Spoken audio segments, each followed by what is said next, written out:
Energy थी, आ रही थी, ये बढ़ रहा था। बढ़ने से पता चलता था कि ये जीवित है और इसके अंदर एनर्जी है, और ये एनर्जी अब इसके अंदर नहीं आएगी। जितनी देर तक मैं इसको हाथ,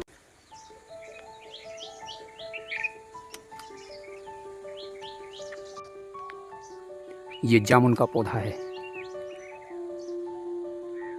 ये अमरूद का पौधा है। समय सबका खत्म होता है, समय सबको अवसर प्रदान करता है। इस पूरे ब्रह्मांड में जो एनर्जी पाई जाती है वो हमें देखने को नहीं मिलती। ठीक उसी तरह जैसे इस ब्रह्मांड में हवा है, हमें महसूस होती है, पता चलता है कि हवा है, पर दिखती नहीं। धूप दिखती है लेकिन उसका तेज दिखता नहीं, वो हमें महसूस होता है। उसी तरह इस बगीचे में इतने पेड़ पौधे लगे हुए हैं जो एनर्जी से भरे पड़े हैं। ब्रह्मांड की एनर्जी का पता हमें इन पेड़ पौधों से चलता है, क्योंकि ये पेड़ पौधे अपने आप जीवित हैं।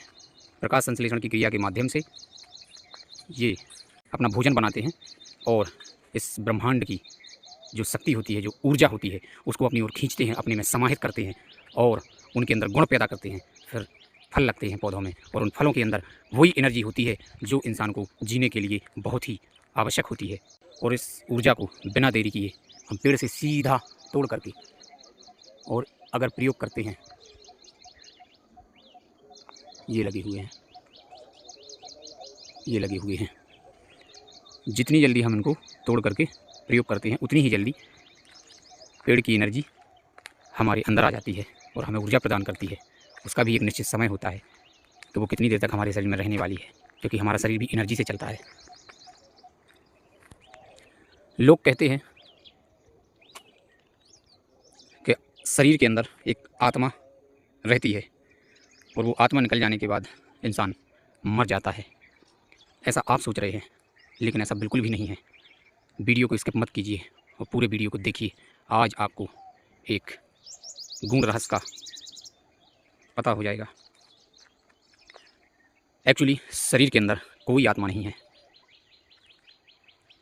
शरीर के अंदर सिर्फ एक ऊर्जा है। जिस तरह इस पूरे पृथ्वी पर पेड़ पौधे, जीव जंतु जिस ऊर्जा के सहारे जीवित रहते हैं, ठीक इंसान भी वैसे ही उसी ऊर्जा के सहारे जीवित रहता है। हर जंतु को, हर पौधे को जीने के लिए ऊर्जा चाहिए, वो अपने आप बना लेते हैं।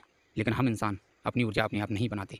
हम जीव जंतु, पेड़ पौधे, वनस्पति पर निर्भर करते हैं। तो जब हमें पता है कि जीने के लिए, शरीर को ज़िंदा रखने के लिए ऊर्जा की आवश्यकता है, और ये ऊर्जा हमें कहाँ मिलेगी? ये ऊर्जा हमें या तो जीव जंतुओं से मिलेगी या पेड़ पौधों से मिलेगी। पेड़ पौधे प्रकाश संश्लेषण की क्रिया के माध्यम से और जो ऊर्जा बिल्डअप करते हैं, वो ऊर्जा हमें यदि चाहिए तो पेड़ के पास हम जाएंगे और उसमें जो भी फल उगा हुआ है उस फल को हम ऐसे तोड़ लेंगे, और तोड़ने के बाद बिना देरी किए हुए हम उस फल को सीधा खा लेंगे, खाने में प्रयोग कर लेंगे, और वो पेड़ की ऊर्जा हमारे शरीर के अंदर प्रवेश कर जाएगी। ये कॉन्सेप्ट है, ये विज्ञान है। इसको मैं और विस्तार से समझाने का प्रयास करूँगा। ये तेज धूप, सुंदर प्रकाश, ठंडी हवा, सुबह का माहौल, इस पौधे ने वर्षा का भार भी सहा है और तेज धूप का प्रकाश भी सहा है, और ये एनर्जी अपने आप इस पौधे ने बिल्डअप की है सूर्य के प्रकाश से और प्रकाश संश्लेषण की क्रिया के माध्यम से।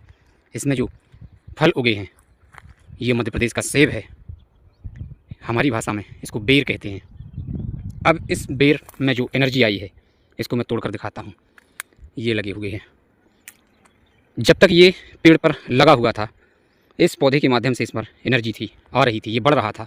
बढ़ने से पता चलता था कि ये जीवित है और इसके अंदर एनर्जी है, और ये एनर्जी अब इसके अंदर नहीं आएगी।